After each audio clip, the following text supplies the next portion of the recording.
Hello friends, बहुत सारे लोगों का पैसा अभी भी बीएसएन का नहीं आया है। उनमें से मेरे पास एक कमेंट आया कि सर मेरा आईएफएससी कोड गलत बता रहा है। देखो 2019 में जब पोर्टल ओपन हुआ था तो बहुत सारे लोगों ने पेपर लगाया था। 2019 से 2026 ऑलमोस्ट लगभग 6 से 7 साल होने वाले हैं।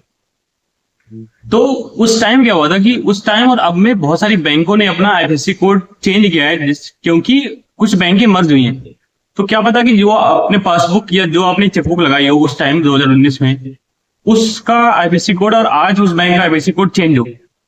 तो अगर उस बैंक का आईएफएससी कोड चेंज होगा तो आपका पैसा नहीं रिटर्न होगा। इसलिए आप एक बार फिर से अपनी पासबुक को रीप्रिंट करवा लो या नई चेकबुक बनवा लो।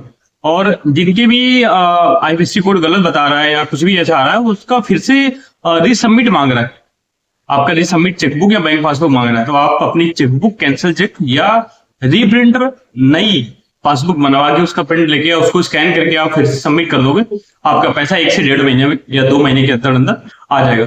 तो जिन भी लोगों का आईएफएससी कोड गलत है या बैंक से रिलेटेड बैंक में नेम मिसमैच है, कुछ भी ऐसी प्रॉब्लम है, आप उसको सॉर्ट आउट कर दो। आप जो आपके बांड में नेम है वो नेम आपका आपके बैंक पासबुक में होना चाहिए और फिर आप उसको स्कैन करेंगे, आपका पैसा आ जाएगा। तो मेजर प्रॉब्लम ये है निकल के आ रही लोगों का कि उनका बैंक पासबुक या बहुत लोगों का जो डिटेल लगाई हुई है उनका डिटेल सही से दिख नहीं रहा है उसमें। आईएफएससी जो आपने स्कैन करके दिया ना कॉपी, कई बार स्कैन सही से नहीं होता।